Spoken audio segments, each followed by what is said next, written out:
Hey everybody, ABC 10 meteorologist Brenden Mincheff here. We're going to talk a few things today. We're going to take a look at the water levels, how the reservoirs are doing, the snowpack. We're going to take a look at the chance for showers on Monday. Hint, it's not very good. And lastly, we're going to take a look at next weekend. We're going to talk too much about next weekend, but there does look to be a big storm on the way. Therefore, we're going to kind of cover it very briefly. Let's jump into it. We'll start with the precipitation tracker. This month alone, month of February, almost 5 inches of rain in downtown Sacramento, 4.92. The average to date is 3.14. So we are running above by 1.78 inches, over an inch and a quarter, or over an inch and 3/4 of where we normally are for the month of February. The water year as a whole, 13.5 inches. Normally at about 13.2, so we're running roughly 3/10 above where we normally would be. That's for downtown Sacramento, but we can take a look at the statewide precipitation. This is since October 1st, so about 13.5 inches Sacramento, coming up on 10 inches in Stockton, over 13 in Modesto, almost 5 in Bakersfield. Look at Santa Barbara, though, almost 20 inches of rain since October 1st. Los Angeles, over 15.5 inches. Even San Diego coming up on 10 inches of rain. San Diego has been about as rainy as Stockton has since October 1st. Just to put that into perspective. But when we look at the departure from normal, as we know, Northern California typically a lot rainier than Southern California, but the departures really are the thing that tells the story.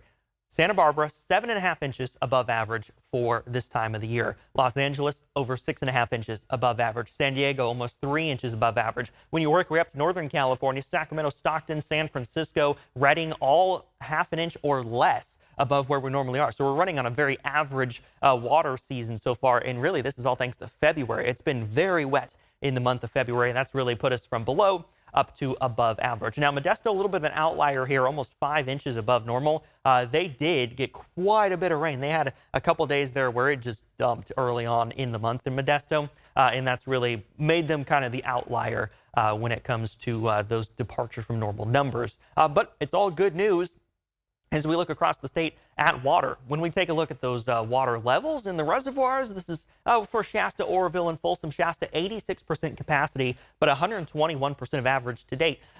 Oroville, 84% capacity. Very similar story, 136% of average to date. In Folsom, 63% average to date, 128%. Not pictured on the map. Trinity, kind of behind the graphic here, would be right about there in Northern California.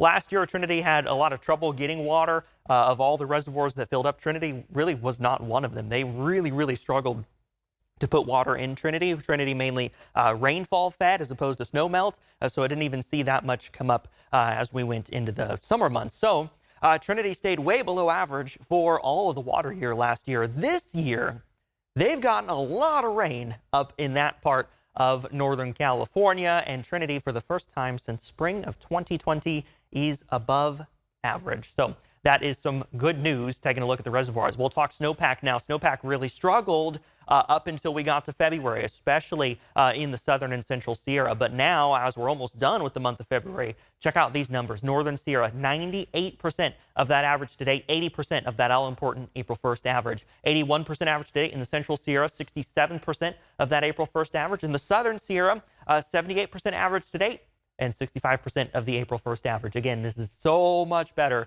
than what it looked like. These numbers going into the month of February were all really close to 50%, if not below, and that was for the average to date. So, again, much better now that we've gone just 3.5 weeks that we've seen so much snow up in the Sierra. Had a couple of big storms, and there might be another one on the way. So these numbers might be about to shoot up even further as we about to flip the calendar into March. Statewide, the numbers are 85% average to date and 70% of April 1st average.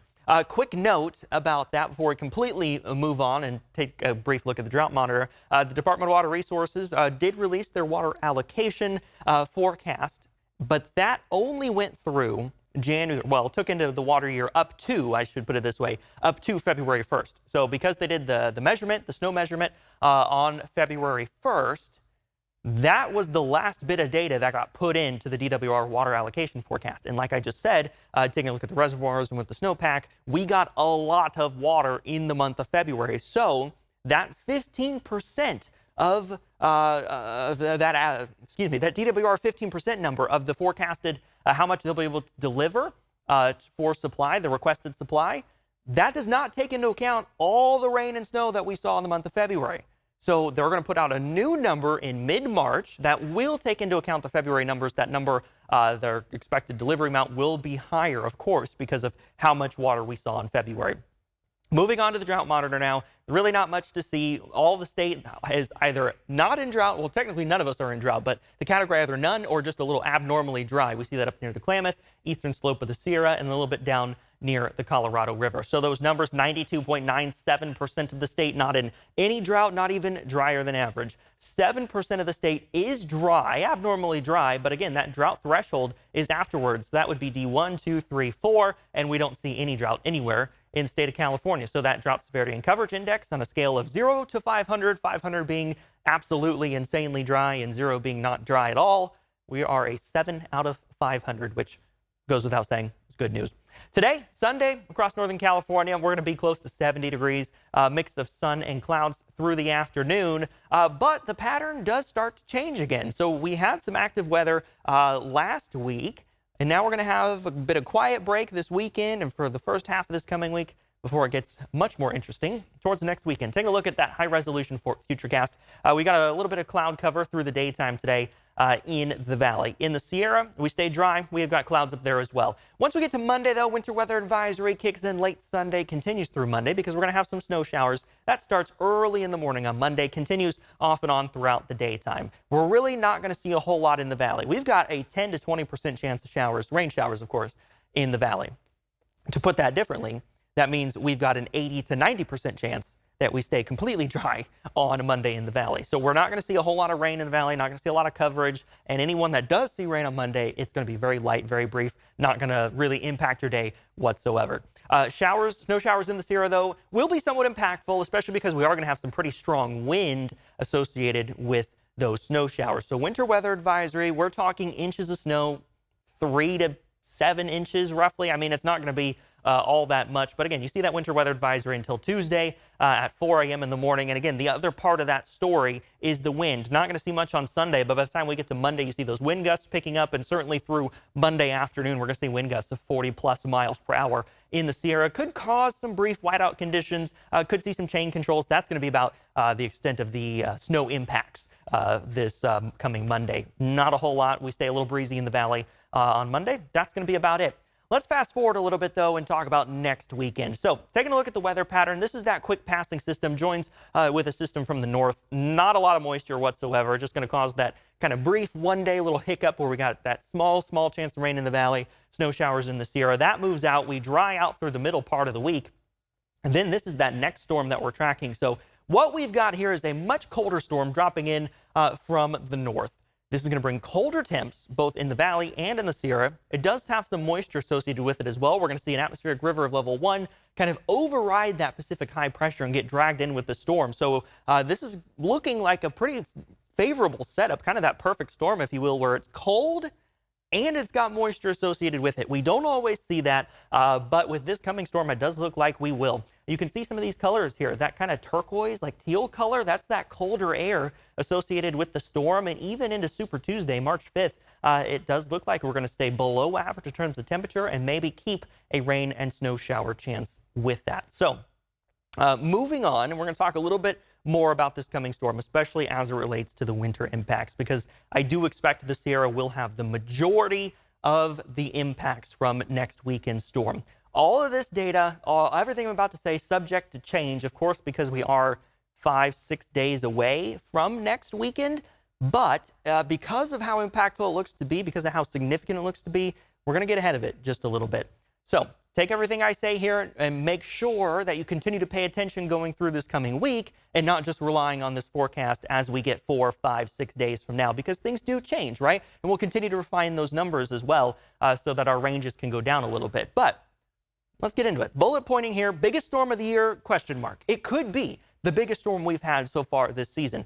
I know that this weekend has felt like spring, and so we're kind of all in that mindset of like, oh yeah, winter's almost over, it's going to be March. We're kind of winding it down.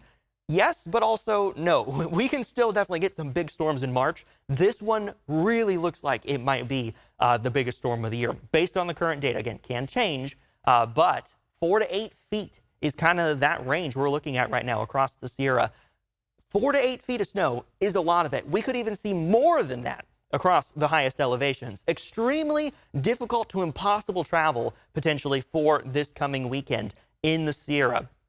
You're not going to be able to get through this. If we end up seeing 8 feet of snow, and we're also going to be talking about strong winds, forget about it. You're not going to be able to go over 80, 54, 88, 89. It's all going to be extremely difficult, again, if not impossible, because sometimes they shut those roads down because the plows can't always keep up with the snow load. Low snow as well. We're not going to see 8 feet at 2,000 feet, but snow levels could be as low as 2,000 feet, especially on the back half of the storm as it kind of starts to move out and we really get that colder air coming in. But for most of the storm, 4,000, 5,000 foot snow levels. And then kind of as things start to wind down a little bit, then we're talking about that snow as low as 2,000 feet. So I'm going to show you the model snowfall totals. I don't usually show it this far out, but again, impactful storm coming. The disclaimer is you're going to have to continue to check back as things change, okay? So let's get into this. Tuesday, by the time we get to Tuesday morning, this is what we're expecting from that Monday storm, right? Just a few inches here, maybe 1 inch at Donner, 4 inches Kirkwood. Not going to be a lot. Could see chain controls. Again, brief whiteout conditions. It'll be gusty. Even if we don't have a lot of snow coming down, it can reduce that visibility. Here's where we get into the long-range part that really is subject to change. So again, remember that disclaimer. Keep checking back. This is the long-range outlook. The numbers and timing of things are going to change up and down as we get closer. But look at the American model here with some of these numbers it's spitting out across the high country. 90 inches of snow. That's between 7 and 8 feet of snow at the passes. And again, we could see more than that at the very highest elevations. Way overdoing some of these low snow totals, like 9 inches at Placerville seems pretty overdone. Maybe 2 to 4 inches potentially based on the current data. Again, we're talking about 6-7 days from now. These snowfall totals. Things are going to change, but the point in showing you these numbers, and there's, look at this, the European model here, also spitting out 60 to 70 inches of snow, a little less, but still would be probably the biggest storm we've had this season and maybe for the rest of the season as well. If you live up in the Sierra, you're planning on going up to the Sierra, be aware that we are expecting a major storm coming in, likely a major storm coming in. Things could change. If it scoots a little further to the east, these numbers are going to go down, and the Rockies will get more snow than the Sierra. Comes back a little further west, we could see these numbers go up. Things are going to move around, tracking that potential for a major storm, though, which is why we are talking about this. The disclaimer, again, I'm going to say it one more time, keep checking back on the forecast. In the valley over the next 7 days, likely 1 to 2 inches, and this is all going to be with that weekend storm coming next weekend. With the storm on Monday, up to 1/10 of an inch. I really don't even think we get that. Maybe a few hundredths of an inch with any showers. But 3 to 7 inches of liquid water in the Sierra. When you talk about rain to snow ratios, those liquid water ratios, 10 to 1 is pretty average for somewhere in the Great Plains. In the Sierra, with these colder, wetter storms, we can be talking 18 inches of snow for a 1 inch of water. And so you're basically multiplying like 7 times 18. That's how you can get some of those numbers there. So we are definitely looking at a lot of snow, potentially, over the next 7 days. And in the valley, we are looking at just a few inches of rain. That's why I say a bigger impact event likely for the Sierra. I know Super Tuesday also coming up on March 5th. We're just 9 days away from it now, actually.